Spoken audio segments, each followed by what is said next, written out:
High friends, welcome back to speak English with Aishwarya. Speak English with Aishwarya YouTube चॅनलवर तुमचं पुन्हा एकदा खूप खूप स्वागत आहे, जिकडे आपण खूप सोप्या पद्धतीतून मराठीमधून इंग्लिश शिकत असतो.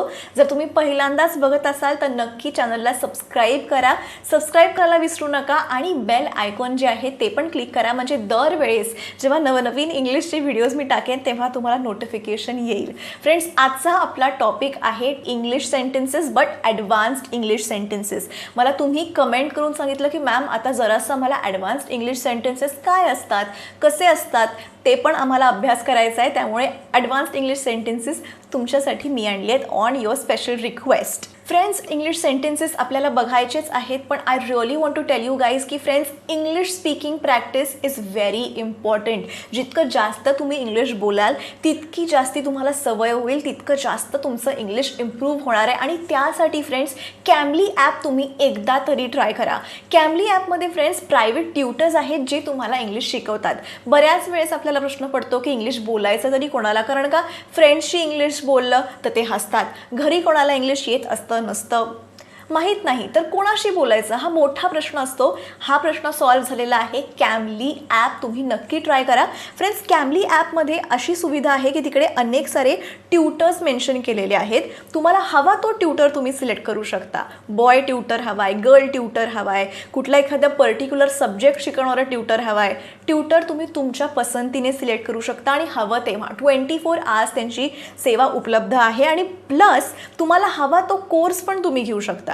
तुम्हाला ॲडव्हान्स्ड कॉन्व्हर्सेशन शिकायचं आहे का, तुम्हाला इंटरमिजिएट शिकायचं आहे, बेसिक कॉन्व्हर्सेशन शिकायचं आहे का, तुम्हाला ॲडव्हान्स्ड बिझनेस इंग्लिश टॉपिक शिकायचं आहे, असे वेगळे वेगळे कोर्सेस पण त्यांचे आहेत. ते कोर्स सिलेक्ट करून तुम्ही इंग्लिश शिकू शकता. फ्रेंड्स, मी स्वतः एका कॅमलीच्या ट्युटर बरोबर गप्पा मारून बघितलेल्या आहेत, तर बघूया कशा झाल्या आमच्या गप्पा. हाय, How are you? I am doing good, thank you. How are you? I'm good, thank you. And what's your name? My name is Aishwarya and I believe you are Coral, right? Coral, yes. I am from England, but I now live in Bulgaria. Do you know where Bulgaria is? No, I'm bad at geography. Me too.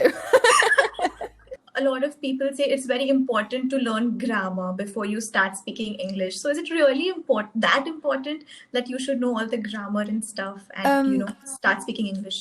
Yes, it's important to learn the grammar, but in my opinion, I don't think it's important to learn that before you learn English. जर तुम्हाला अख्खं आमचं संभाषण बघायचं असेल तर मी complete वेगळा video केलेला आहे. तो मी आय बटनमध्ये मेन्शन करेन किंवा डिस्क्रिप्शनमध्ये लिंक दिलेली आहे, ती बघू शकता. आणि फ्रेंड्स, कॅमली ॲपवाले वर काइंड इनफ, त्यांनी आपल्या इंग्लिश पलट्यांसाठी 25% डिस्काउंट दिलेला आहे. ऐश्वर्या 25 हा कोड तुम्ही वापरला तर 25% स्ट्रेट डिस्काउंट तुम्हाला मिळणार आहे. त्यामुळे Cambly app is a must try app. Definitely do try this app. And friends, moving ahead to our advanced English sentences. First sentence बघूया. First sentence is बरं वाटलं तुला भेटून. इंग्लिशमध्ये कसं म्हणणार आहात? It's nice to bump in to you. All right, थोडंसं ॲडव्हान्स्ड इंग्लिश आहे, so try to understand.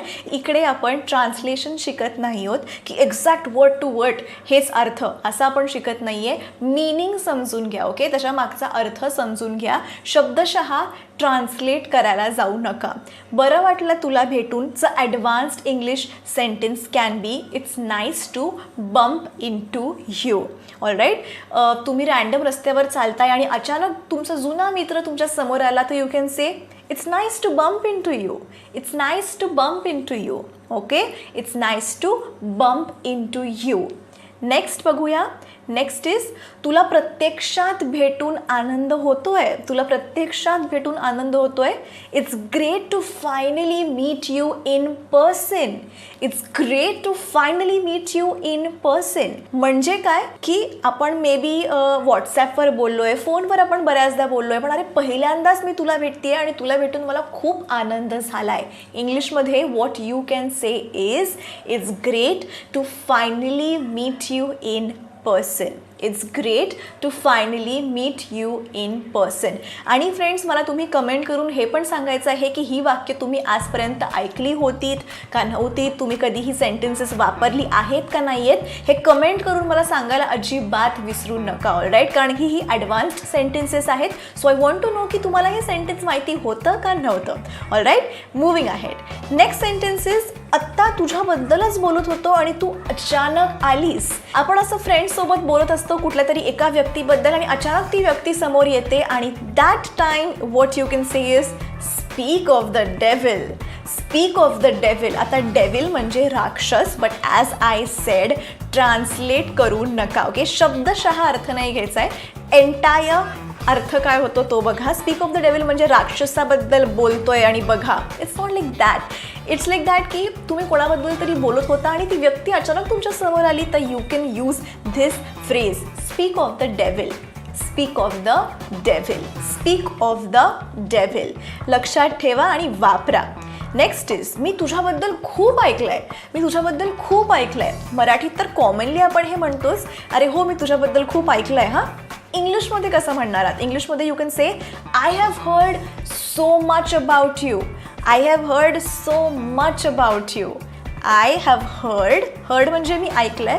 So much about you, खूप काही गोष्टी तुझ्याबद्दल. I have heard so much about you. All right, I have heard so much about you.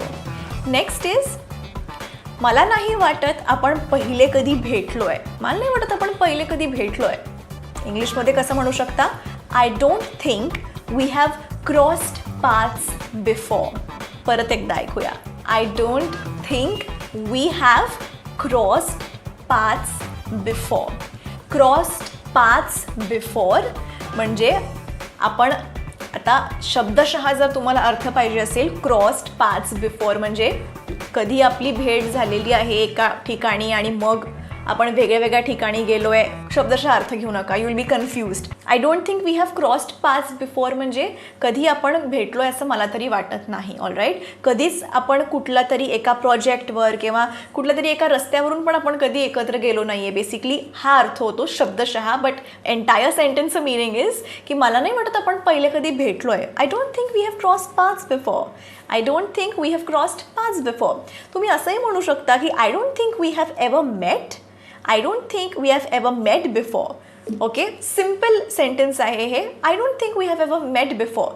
But if you say this sentence, I don't think we have crossed paths before, if you use this sentence एक थोडासा वेगळा effect पडणार आहे. So try to use these sentences in your daily life. I don't think we have crossed paths before. Sixth sentence is बाकी कसं काय चालू आहे सगळं. म्हणतो ना, अरे बाकी कसं काय चालू आहे. कसं काय सुरू आहे असं म्हणायचं होतं. सुरू आहे आणि चालू आहे एकत्र झालं सुरू आहे. एनिवे, बाकी कसं काय चालू आहे सगळं. How is everything going. How is everything going हे युजली कॉमन आहे. I won't consider it as an advanced sentence but use this sentence. How is everything going. How is everything. How is everything going. आणि एक बघा, मी असं म्हणते का how is everything going. आता सपोज तुम्ही माझे फ्रेंड आहात, मी तुमच्याशी बोलते असं धरून चाला. ऑल राईट, की आत्ता मी फेस टू फेस तुम्ही माझ्या समोर उभे आहात आणि तुमच्याशी मी बोलते hi how is everything going असं नाही म्हटले मी. How is everything going. Going काय काय उच्चार सायलेंट आहेत बघा. असं तुम्ही शब्दशः एकदम गोईंग स्पेलिंग आहे तर गोईंगच म्हणायला पाहिजे असं काही नाही आहे. How is everything going. शेवटचा जी माझा सायलेंट आहे, सो तेवढंच लक्ष माझ्या उच्चारांकडे पण द्या. How is everything going. How is everything going. Everything परत मी ग जो आहे शेवटचा तो सायलेंट आहे. मी असं म्हणत नाही आहे की how is everything going. How is everything going. How is everything going. I hope you get it. Next is सध्या काय करत आहेस किंवा काय करतेयस. सध्या काय करतेयस. What have you been up to. What have you been up to. What have you been up to. Again काय सुरू आहे सध्या, काय चालू आहे. What have you been up to. What have you been up to. Okay, what are you doing पेक्षा you can use this. What are you doing खूप common झालं. Instead of that you can just ask what have you been up to. What have you been up to. Next, मला तुला खूप काही सांगायचं आहे. मला तुला खूप काही सांगायचं आहे. इंग्लिशमध्ये कसं म्हणणार आहात. We have got so much to catch up on. We have got so much to catch up on. Catch म्हणजे काय, झेलायचं आहे का इकडे काही, चेंडू झेलायचा आहे का तर नाही. कॅच अप ऑन म्हणजे खूप साऱ्या गोष्टी आपल्याला बोलायच्या आहेत. अरे किती दिवस झाले आपण भेटलो नाही आहे, बोललं नाही आहे, कितीतरी गोष्टी शेअर करायच्या आहेत. त्यावेळेस you can say this. We have got so much to catch up on. We have got so much to catch up on. Okay, next is मला तुझ्याशी खूप काही बोलायचं आहे पण आत्ता नाही सांगू शकत. मला तुझ्याशी खूप काही बोलायचं आहे पण मी आत्ता नाही सांगू शकत, आत्ता नाही बोलू शकत. इंग्लिशमध्ये कसं म्हणणार आहात? There so much to say but I can't go in to it now. I can't go in to it right now. There so much to say म्हणजे खूप काही आहे बोलायला, पण I can't go in to it now. I can't go in to it now. I can't go in to it now म्हणजे आत्ता मी त्याच्यामध्ये नाही पडू शकत, आत्ता मी त्या टॉपिकबद्दल नाही बोलू शकत, आपण नंतर काहीतरी बोलू, असं त्याचा अर्थ होतो. There so much to say but I can't go in to it now. Into it म्हणजे काय? त्या टॉपिकबद्दल मी आत्ता नाही बोलू शकत. All right. There so much to say but I can't go in to it now. Got it?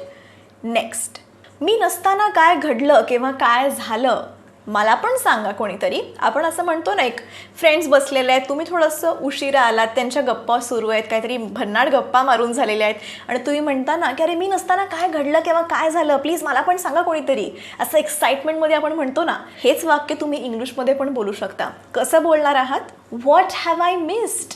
Fill me in. What have I missed? Fill me in. आता फिल मी इन म्हणजे मला भरा.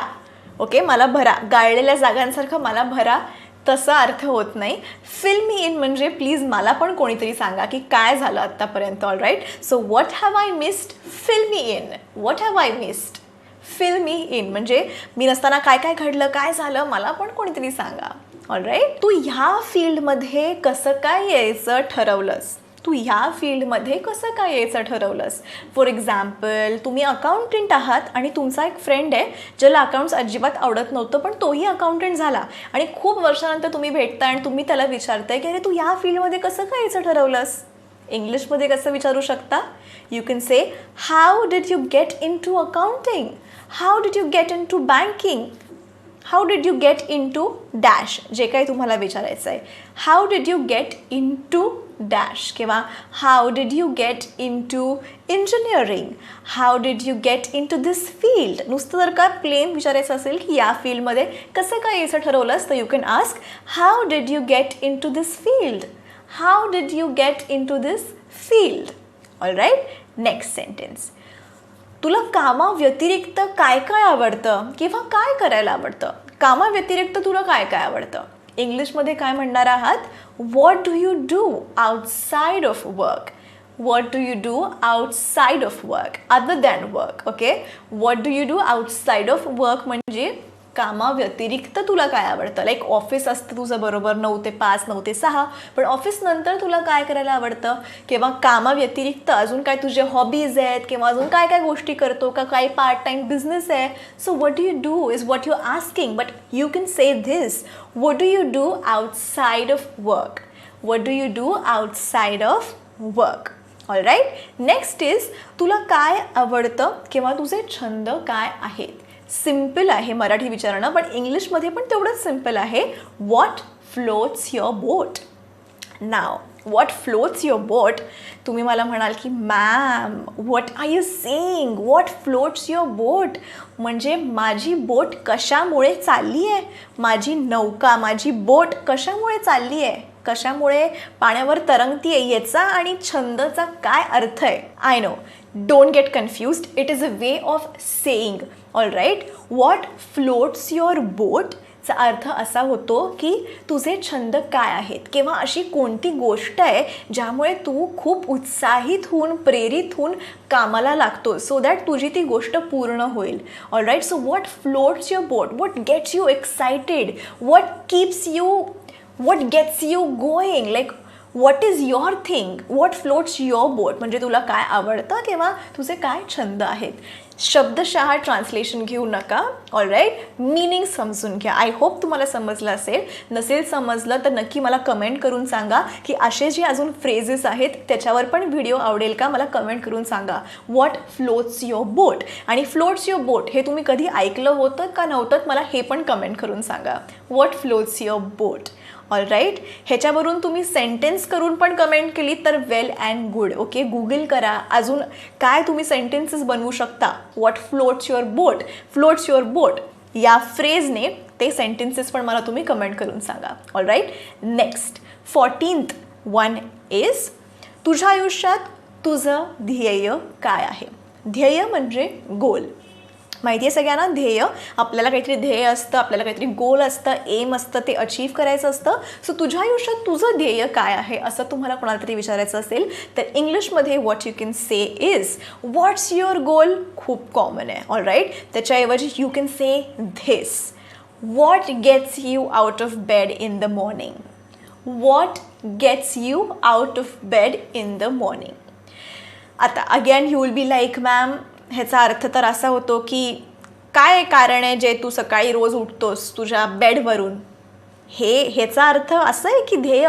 तुम्ही जर आत्ता म्हटलं ध्येय म्हणजे गोल, तर गोल असं तर या इंग्लिश सेंटेन्समध्ये कुठेच लिहिलं नाही आहे. But again friends, it is a way of saying. Okay, we are learning advanced English sentences. So नुसतं हे विचारलं व्हॉट इज युअर गोल, अर्थ तेच आहे, all right. But another way of asking it is what gets you out of the bed in the morning. What gets you out of the bed in the morning म्हणजे God, मी किती पटकन बोलले, पण okay. म्हणजे काय, असं तुला काय करायचं आहे आयुष्यात, ओके, तुला काहीतरी अचीव करायचं आहे, अशी ती कुठली गोष्ट आहे ज्याने तू अगेन मोटिवेट होतोय, प्रेरित होतोय, उत्साहित होतोय. सकाळी तुला पटकन म्हणजे उठण्याची चाह आहे. I am running out of Marathi words, but तुला असं उठून तुझ्या कामाला लागायचं आहे जेणेकरून तुझं जे ध्येय आहे ते तू पूर्ण करू शकशील. असं कुठलं ध्येय आहे की जे तुला एनकरेज करतंय, मोटिवेट करतंय की अरे सकाळी आपण लवकर उठूया किंवा जस्ट उठूया आणि ते आपलं कामाला लागूया, म्हणजे मी एखादी गोष्ट प्राप्त करू शकेन, अचीव करू शकेन.